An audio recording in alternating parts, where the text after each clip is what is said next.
Audio Jungle. Audio Jungle. शेतकरी शेतमजूर एकजुटीचा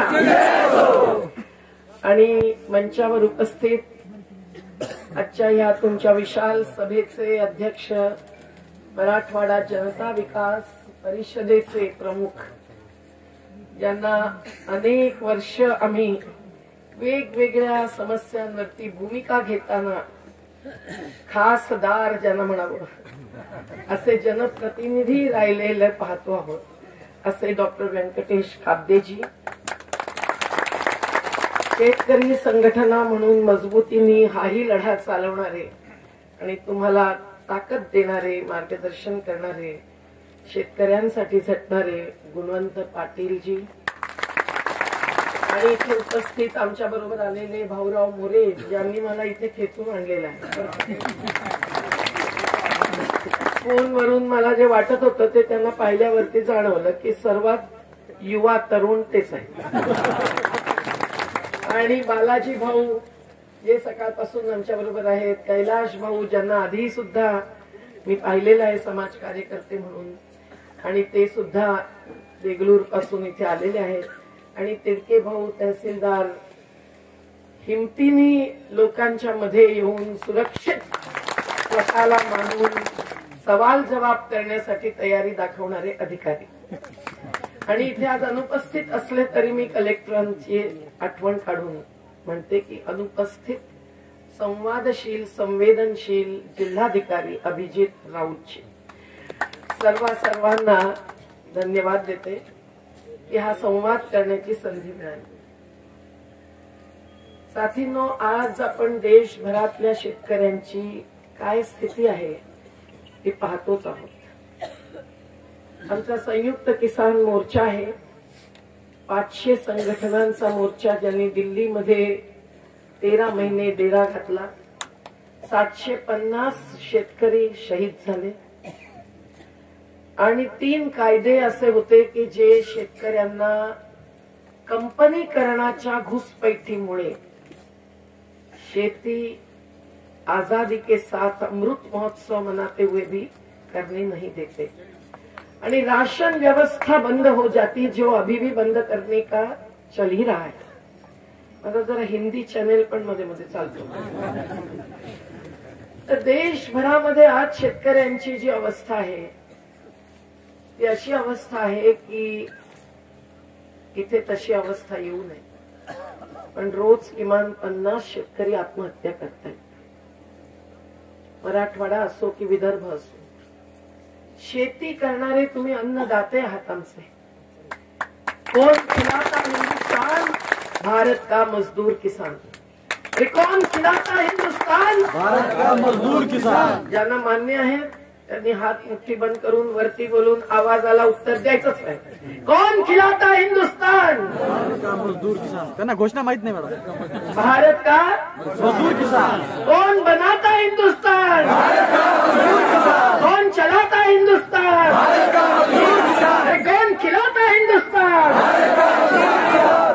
मग असं असताना सुद्धा शेतीमध्ये मातीमध्ये तुमचे हात आहेत म्हणून आम्ही दुपारचं जेवण जेवलो आणि रात्रीचं जेवू. आणि असे अन्नदाते अन्नदात्री यांची अशी कशी काय स्थिती आहे पाहिलं की हृदय फाटून जातं. एक गाणं आहे ते मी आता सगळं नाही तुम्हाला ऐकवत, त्याच्यात 2 ओळी ऐकवते, हे हवं तर शेवटी आपण. टूटी माला जैसे बिखरी किस्मत आज किसान की. टूटी माला जैसे बिखरी किस्मत आज किसान की. जो अपने कंधे पर देखो खुद हल लेकर चलता है, आज उसी की कठिनाई का हल क्यों नहीं निकलता है जिनसे उम्मीद उन्हें बस, है जिनसे उम्मीद उन्हें बस, चिंता है मतदान की. बिखरी किस्मत आज किसान की। देख कलेजा फट जाता है, आंखों से आंसू बहते, ऐसा ना हो कलम रो पड़े, सच्चाई कहते कहते। बाली तक गिरवी रखी है, बाली तक गिरवी रखी है, बेटी के अभिमान की। टूटी माला जैसे बिखरी किस्मत आज किसान की। अशी अवस्था शेतकऱ्यांची का आहे? जो अन्नदाता आहे, जो निसर्गाची साधनं, जल आहे, जमीन आहे, तुमचीच आहे. ही लेंडी नदी तुमचीच आहे हो, कोणाची आहे? तुम्ही पिढी पिढी तिथे राहता त्या नदीच्या खोऱ्यामध्ये, आणि तरी तुमचीच अशी अवस्था व्हावी. तुम्हालाच विस्थापित करणारे प्रस्थापित असतात, आणि म्हणून ही लढाई प्रस्थापित विरुद्ध विस्थापितांची लढाई. आणि आज वेगवेगळ्या प्रकारे शेतकरी जे भोगतो आहे त्या सगळ्याबद्दल आज बोलण्याची वेळ नाही. पण जी विषमता या देशामध्ये आहे, जी गैर बराबरी आहे, ही विभत्स स्वरूप घेऊन चुकलेली आहे. गौतम अदानी नाव कोणी ऐकलं नाहीये? सगळ्यांनी ऐकलंय का? हात वरती करून हिमतीने सांगा आम्ही ऐकलंय. पण त्यांची रोजची कमाई तुम्ही ऐकले का? रोजची कमाई 1600 कोटी रुपये. 1600 कोटी रुपये. आज शेतमजुराला 600 रुपये मिळतात का रोजचे? रोजगार गॅरंटी योजनेखाली मिळतात का? शेतकऱ्याला सुद्धा अगर साधी छोटी शेती असेल तर तेवढी कमाई रोजची होते का? नगद फायदा. शेतकऱ्याच्या सगळ्या फसलेला, सगळ्या पिकाला योग्य भाव मिळेल तर कर्जदार होणार नाही.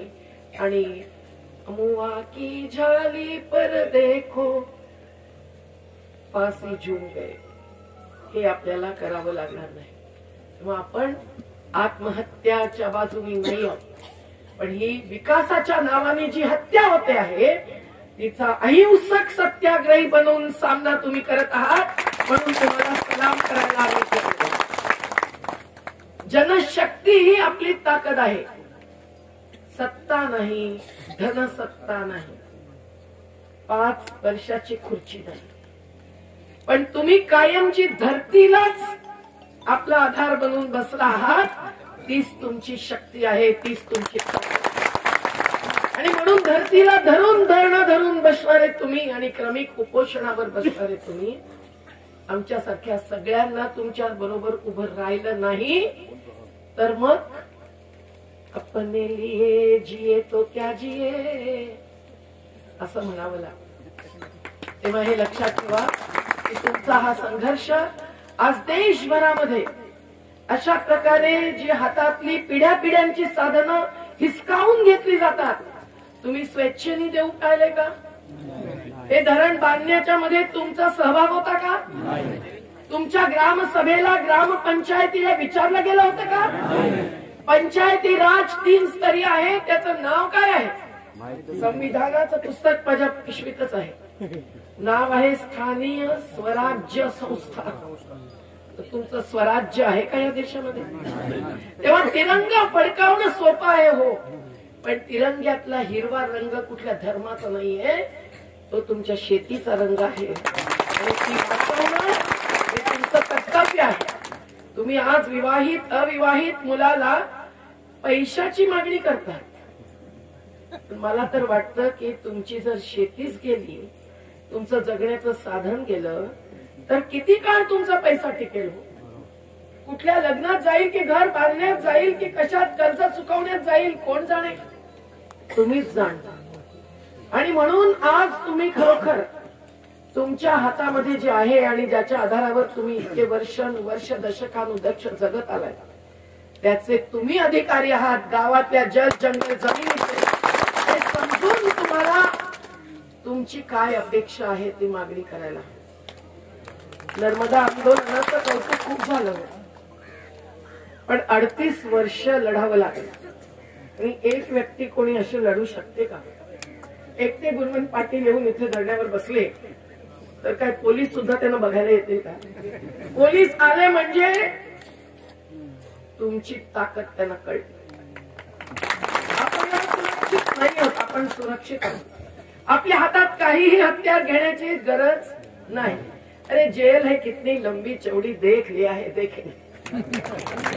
तेव्हा आपली जी ताकद आहे ती एकजुटतेची आहे. जाती धर्माच्या पार तुम्ही आहात ना, की तुम्ही जातीवादी नाही ना? जाती धर्माच्या पार माणुसकी मानणारे कोण कोण आहेत त्यांनी हात वरती करा. वाह, हम सब फार सुंदर, फार सुंदर. तेव्हा आता लक्षात ठेवा की केवळ सत्यनारायणाच्या पूजेलाच आपल्या पत्नीला घेऊन नाही जायचं बरं का. ही सुद्धा एक प्रकारची पूजा आहे. कसली पूजा आहे? जल, जंगल, जमीन, नदी या निसर्गाची पूजा आहे. आदिवासींचा तर तो देवासारखा धरती आबा होता बिरसा मुंडा. त्यांनी सांगितलं की टिकवून धरा. आज हे जर हिरवे व्हेंटिलेटर्स आहेत ना झाडं, ही जर टिकली नाहीत तर कोरोनामुळे जितके लोक गेले त्याच्या 100 पटींनी लोक जास्त जातील. तेव्हा तुम्ही जे टिकावून धरलेलं आहे ते सर्वांच्या जगण्याचा आधार आहे. आता प्रश्न असा येतो की विकासाच्या नावाने जेव्हा एखादा प्रकल्प येतो, अचानक तुम्हाला कळतं की अरे ही आपली माता नदी माता लेंडी म्हणजे काय, अगदी उंदराची लेंडी आहे का? छोटीशी आहे हो. नर्मदेला पाहून आलात आणि लेंडी नदी बघितली ना रस्त्यावरती, अरे ही नदी आहे का नाला आहे असं वाटेल.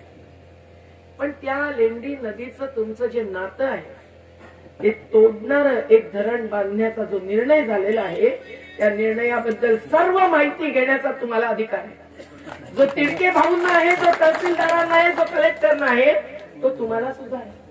आणि म्हणून आज जी चर्चा झाली त्याच्या आधी मोरे भाऊंनी, बालाजी भाऊंनी, डॉक्टर कापदेजींनी जे जे मला पाठवलं ते सगळं तर घेऊन आलेलोच होतो आम्ही. मी काल आमची कोर्टाची केस लढली आणि कशी बशी 1 तास बस थांबवून बसमध्ये चढली. आणि त्या सगळ्या बसमध्ये चढून हे जे वाचत वाचत आलो त्याच्या पलीकडे आज हे सांगायलाच हवं तुम्हाला की ज्या प्रकारे कलेक्टरांच्या ऑफिसमध्ये हे सगळं अधिकृत माहितीचं पुस्तक पत्रक सगळं खुलेपणाने पारदर्शितेने आम्हाला दिलं गेलं, याचं कौतुक करावं तितकं थोडं आहे. आणि हे सगळं वाचताना अर्थात पूर्ण दुनियेच्या धरणाचा अभ्यास करणारे आम्ही आयुक्त होतो 12, विश्व बांध आयोगाचे सदस्य होते, तिथे धरण बांधणारे, धरणांना पैसे देणारे, विश्व बँक वाले सगळे होते, आंदोलनातर्फे मी होते. पण आम्ही दुनियेतल्या धरणांचा अभ्यास करून जो रिपोर्ट काढलेला आहे त्या रिपोर्टचा निष्कर्ष शेवटी असा आला, मोठी मोठी धरणं बांधणारे चीनचे 3 गॉर्जेस असो की पाकिस्तानचं करबेला आणि मंगला असो, निष्कर्ष एकमताने असा आला की मोठ्या नद्यांवर मोठी धरणं सामाजिक आणि पर्यावरणीय नुकसान करतात, खूप काही परिणाम घडवतात, ज्याचा अभ्यास प्रकल्पाला मंजुरी देताना होत नाही. आणि मग जे भुगतात त्यामुळे आज अमेरिकेने 1951 धरणं तोडून नद्या खुल्या केल्या. युरोप खंडातल्या देशांनी मिळून 4000हून जास्त धरणं तोडून खुल्या केल्या. तुम्ही म्हणाल म्हणजे ताई तुम्ही धरण तोडायलाच आलात की काय? पण आपण सगळ्या दुनियेतलं समजून घेणं आवश्यक असतं. दुनियेचं तापमान वाढलंय त्यामुळे नद्यातलं पाणी बाष्पीभवन होऊन उडून जात आहे, हिमालयचा बर्फ पिघळून खाली येतोय, हिमालयाच्या काठी उत्तराखंडच्या राज्यामध्ये पहाड धसतायत. जाऊन आले मी आता जोशीमठला, राहणं शक्य नाहीये तुमच्यासारख्या महिलांना. रडत रडत सगळ्या शेकडो महिला धरण धरून बसलेल्या आहेत, कारण जंगल तोडलं आणि पहाड धसायला लागलेला आहे आणि तापमानामुळे बर्फ वितळायला लागलेला आहे. जे काही होतंय आजूबाजूला ते पाहिल्याशिवाय आपण विकास म्हणजे काय हे समजू शकत नाही, त्याच्याबद्दल निर्णय घेऊ शकत नाही. आणि मग आम्ही पण काही बोललो तर हे विकास विरोधी, हे राष्ट्र विरोधी, हे गुजरात विरोधी, हे अर्बन नक्षलवादी, अशा सगळ्या उपमा दिल्या जातात. पण मी तुम्हाला सांगते की सत्य परेशान होता है पण पराजित नाही होता है, असं जे म्हणतात. त्यामुळे आपल्याला सुखच होतं सगळे असं नाही. पण आज नर्मदेमध्ये जे झालेलं आहे 38 वर्षाच्या संघर्षानंतर, ते मी आज यांना सगळ्यांना सांगितलं आहे आणि कलेक्टरांना द्यायचं राहिलं, म्हणून तिडके भाऊंच्या मार्फत त्यांनाही हे पाठवलं. आज तुम्हाला सांगते की 50,000 कुटुंबांचं पुनर्वसन झाल्यानंतर हजारो घरं ध्वस्त झाली. या वर्षी जे पाणी चढलं त्याच्यामुळे उन्हाळ्यामध्ये नर्मदा नदी एकदम खाली जाते आणि पावसाळ्यामध्ये एकदम वरती येते. दुष्काळ आणि पुराचं हे चक्र आज देशातल्या सगळ्या नद्यांमध्ये आहे. म्हणून ब्रह्मपुत्रेच्या काठची असो की केरळ मधल्या पेरियारच्या काठची असो, इडुकीच्या काठची असो की गोदावरीच्या काठची असो, एकेका ठिकाणी जे लोक भोगतायत ते सगळं समजून घेण्यासारखं. निसर्गाशी खेळ हा खेळता कामा नये. म्हणून आज हे जे धरण पुढे गेलेलं आहे त्या धरणाची सगळी माहिती घेणं हे सुद्धा तुम्हाला आवश्यक आहे की नाही? आहे की नाही? मग आता आम्ही जेवढी माहिती दिली गेलेली आहे त्याबद्दल आभार मानून आम्ही या धरणाला मिळालेली मंजुरी पत्र पाहू इच्छितो. सगळ्यात पहिला रिपोर्ट तयार होतो, डिटेल्ड प्रोजेक्ट रिपोर्ट DPR, त्याची आम्ही कॉपी मागतोय. 86 साली हे धरण पुढे न्यायचं ठरलं आणि मग तेलंगणा, त्यावेळेला आंध्र प्रदेश होतं, त्यांच्यामध्ये करार झाला. हे सगळं असेल तर कराराची कॉपी द्या. आम्ही म्हटलं ती कॉपी आम्ही घेऊन आलो. आज या कॉपीचा सुद्धा अभ्यास चालू आहे. पण याच्या पुढे जाऊन आम्ही यांना प्रश्न विचारलेले आहेत, त्या सगळ्याची पूर्ण अजून उत्तरं सर्व सहमतीची अशी झालेली नाही. हे तिरके भाऊ तुम्ही पण एक्झिक्युटिव्ह इंजिनियर असून जाणता. काय प्रश्न आहेत? लेव्हल्स, पाणी किती चढणार याच्या लेव्हल्स चुकीच्या लावल्या गेल्या, म्हणून आज नर्मदेमध्ये जवळजवळ 15,000 घरं विस्थापित झाली, ध्वस्त झाली. आतलं पीक वाहून गेलं, चारा वाहून गेला, रात्रभरामध्ये पाणी चढलं.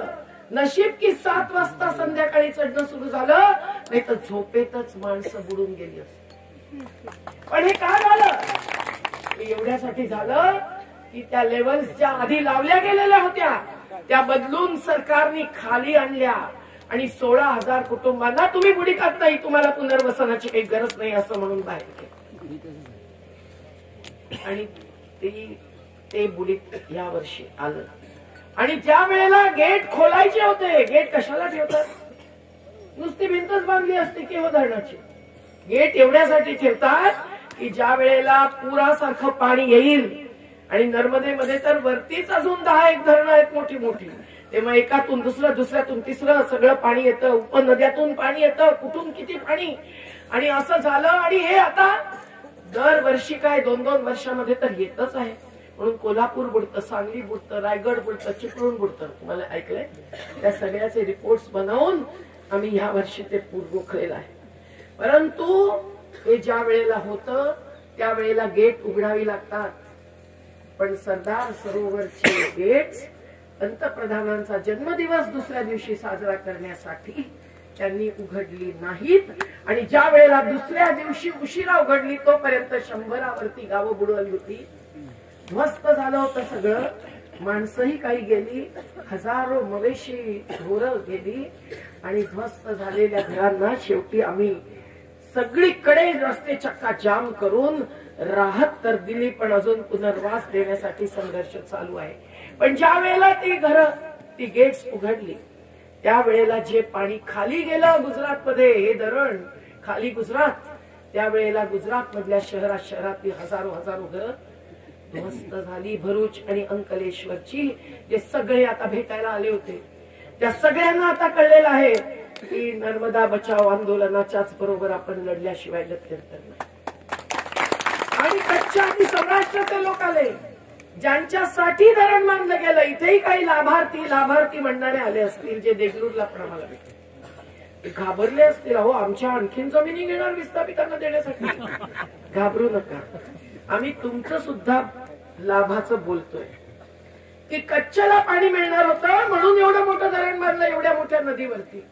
आणि किती गावं बुडीतात आली तुमची? 12 गावठाणं आणि 7 इतर गावं लेंडी प्रकल्पामध्ये, ज्यांच्या केवळ जमिनी जात आहेत, घर नाही जात.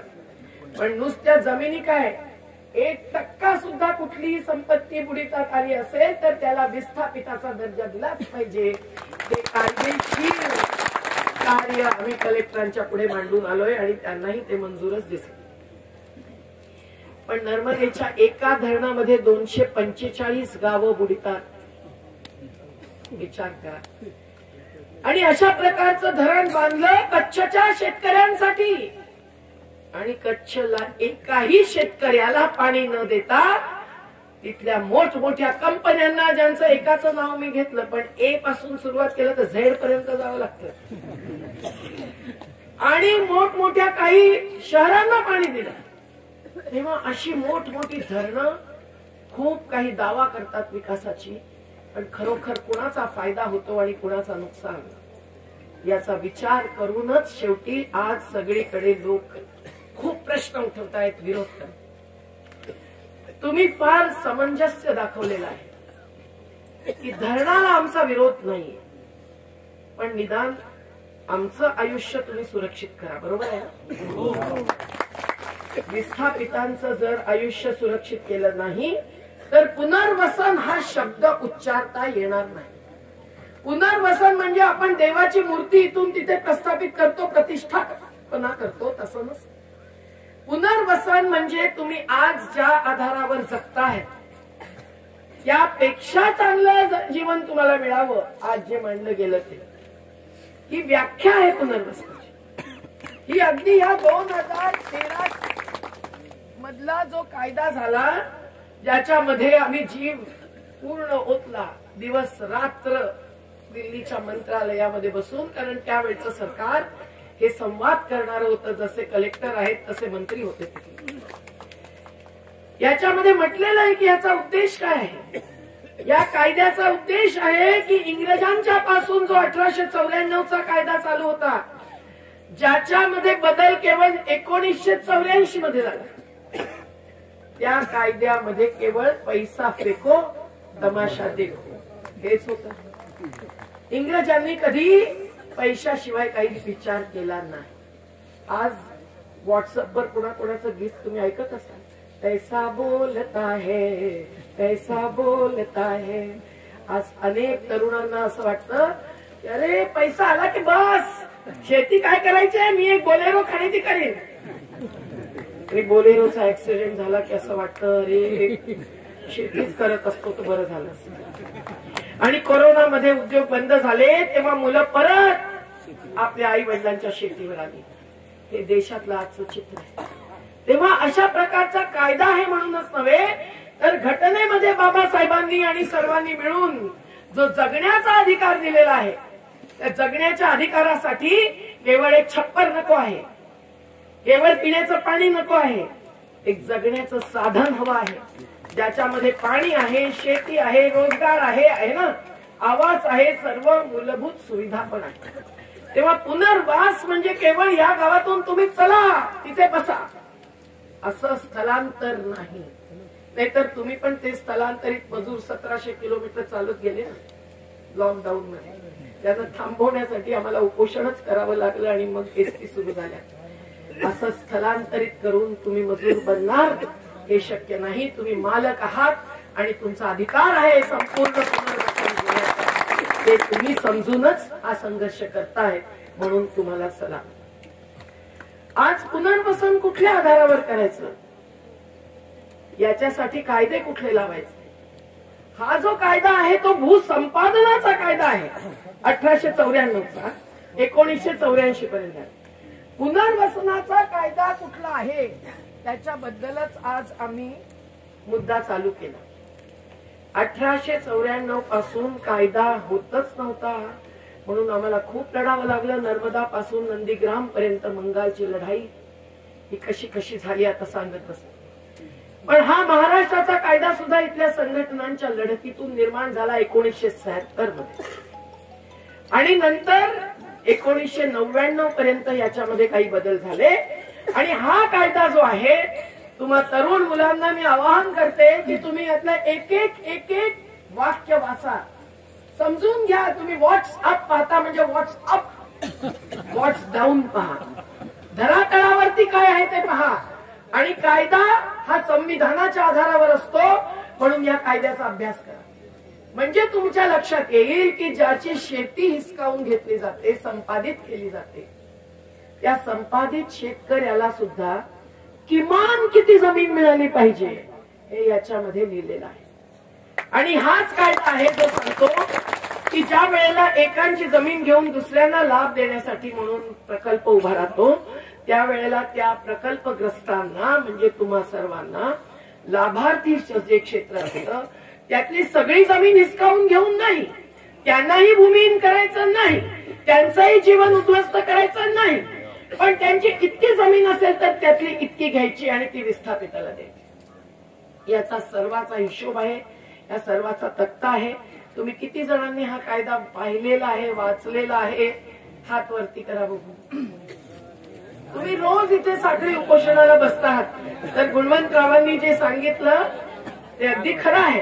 ज्या वेळेला आपण धरणावर बसतो, आमची सुद्धा अशी वर्षानुवर्ष धरणं चाललेली आहेत, त्यावेळेला ही एक संधी असते अभ्यास करण्याची, ही एक संधी असते आपला सगळा रेकॉर्ड तयार करण्याची, ज्याच्यासाठी आजच रात्रीपर्यंत आम्ही फॉर्म बनवणार आहोत. आणि प्रत्येक कुटुंबाचं सर्वेक्षण जे कदाचित त्यांच्याकडे असेल, कदाचित नसेल, कदाचित त्यांनी केलं असेल, ते तुम्हाला मंजूर नसेल.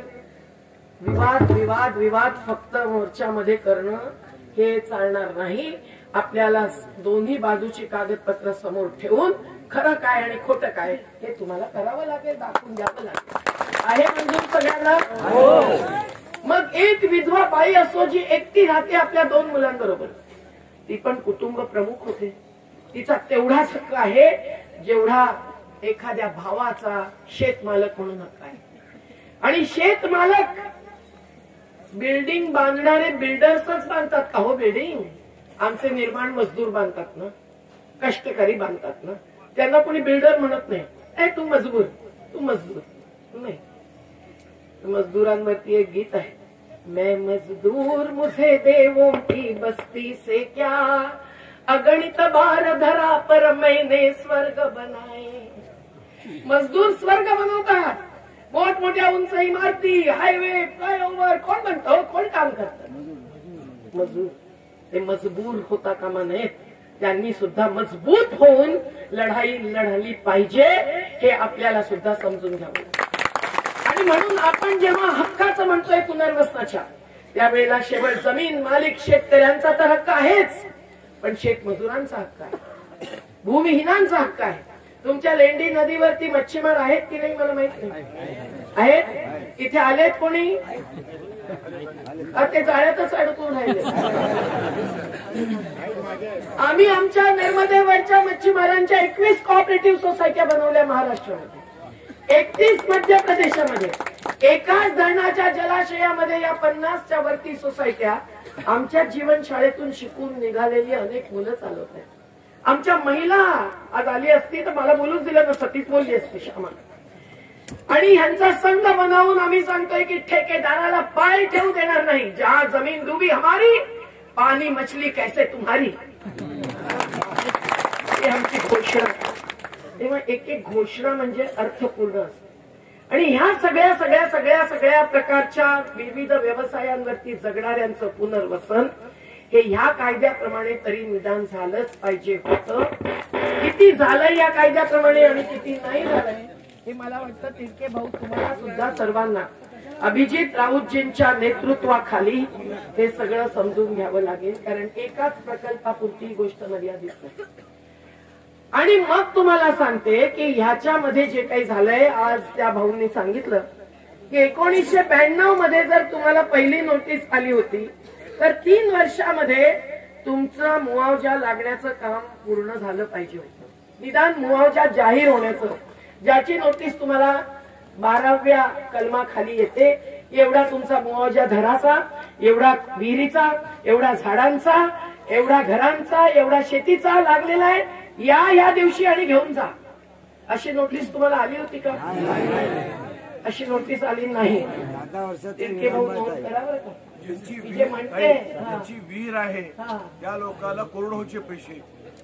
करोडोचे. तुम्हाला जर विहीर घेत असाल तर करोडोचे घ्यावं लागेल. तेव्हा आपण आता थोडक्यात मी एवढंच सांगते की या एका कायद्याचा आधार धरून आपल्याला पुढची चर्चा करायची हे मंजूर आहे. याच्या बरोबरच इतर अनेक गोष्टी आहेत की तुम्हाला ज्या वेळेला हे झालं आणि तुमच्या जमिनी घेतल्या, त्या जमिनी अशाच पडून राहिल्या, त्याच्यामध्ये काही वर्ष तुम्ही अडवल्यामुळे असेल असं कोणी म्हणेल, पण केवळ तेवढ्यामुळे नाही.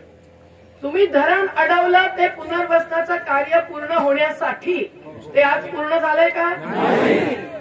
खानापूर मध्ये जर 5 गावांचं पुनर्वसन आयोजित आहे, तर कलेक्टर साहेब सत्यवादी बोलल्यामुळे सगळ्या अधिकाऱ्यांनी अगदी DRO देवकुळे मॅडम पर्यंत मंजूर केलं की अजून काम चालू आहे. आम्ही म्हटलं युद्ध स्तरावर काम झालं पाहिजे. इस्रायल आणि पॅलेस्टाईन सारखं काही इथे युद्ध चाललंय का सरकार आणि जनतेमध्ये? तेव्हा तुम्हाला जर धरण पुढे न्यायचं असेल तर तुम्ही पुनर्वसन सुद्धा फार वेगाने केलं पाहिजे. जर प्रधानमंत्रींनी इथे यायचं ठरवलं ना, एका दिवसामध्ये रस्ता बनून जाईल, हायवे. आणि समृद्ध मार्ग ज्याचं नाव घेतलं जातं, त्या मार्गासाठी आम्ही उभे राहिलो होतो शेतकऱ्यांच्या बरोबर. आणि त्यांनी सुनावणी पण चुकीच्या जागी घेतली होती. कायद्याने प्रकल्पग्रस्त क्षेत्रातच घ्यायला पाहिजे, त्यांनी टाउन हॉल मध्ये लागली होती, त्याला विरोध केला, ती थांबली. आणि मग त्यांनी 3 कोटी रुपये एका एकरचे जाहीर. आता तुम्ही म्हणाल बापरे, आम्हाला पण 3 कोटी रुपये पाहिजे. असं कुठेही होतं. म्हणजे कायद्याच्या पलीकडे दान धर्म या देशात काही कमी होतोय का? कंपन्यांच्या कर्ज माफ केली जातात. 40-40 लाख कोटींची कर्ज 8-9 वर्षामध्ये माफ केलेली आहे. कर माफ करतात आणि शेतकऱ्याचे कर्ज